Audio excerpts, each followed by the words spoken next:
Assalamualaikum warahmatullahi wabarakatuh.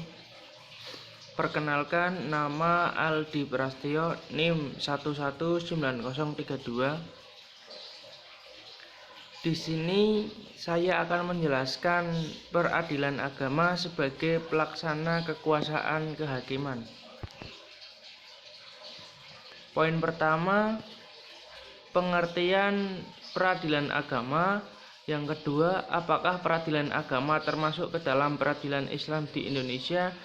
Yang ketiga, bagaimana kedudukan peradilan agama pada masa Orde Lama? Langsung saja, pengertian peradilan agama. Peradilan agama adalah salah satu peradilan resmi di antara 4 lingkungan peradilan negara atau kekuasaan kehakiman yang sah di Indonesia dan juga salah satu di antara 3 peradilan khusus di Indonesia. Karena peradilan agama mengadili perkara-perkara tertentu atau mengenai golongan tertentu, dalam hal ini peradilan agama hanya berwenang di bidang perdata tertentu saja dan hanya untuk orang-orang yang beragama Islam di Indonesia.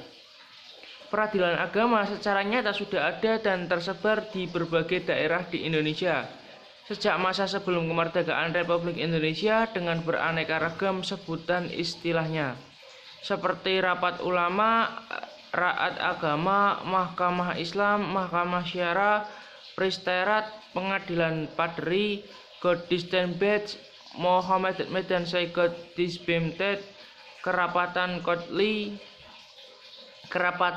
besar, mahkamah Islam tinggi, dan sebagainya.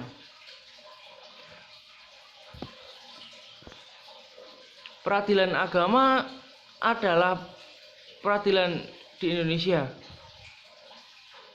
Menurut Ordannete Peradilan Agama untuk Pulau Jawa dan Madura, yaitu STBL 1882 sampai 152 JIS, STBL 1937 sampai 116 dan 610. Pasal 2A menjelaskan bahwa peradilan agama berwenang untuk menerima, memeriksa, dan mengadili serta menyelesaikan perkara-perkara tertentu saja. Menurut hukum Islam, antara orang-orang yang beragama Islam semata-mata perkara yang bersifat perdata. Kedudukan pengadilan agama pada masa Orde Lama.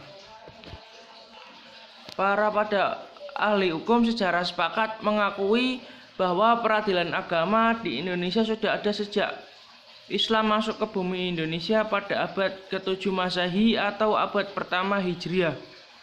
Hukum Islam berkembang bersama-sama dengan hukum adat dengan erat sehingga satu dengan yang lain tidak dapat dipisahkan karena saling kait-mengait. Adapun politik hukum Hindia Belanda yang berkembang kemudian adalah adanya isu tentang terjadinya konflik atau hukum Islam dengan hukum adat yang pada intinya konflik ini dengan sengaja dibesar-besarkan oleh para ahli hukum adat di Indonesia seperti B. Terhar, Van Volhoven, dan Snok-Hurgrons.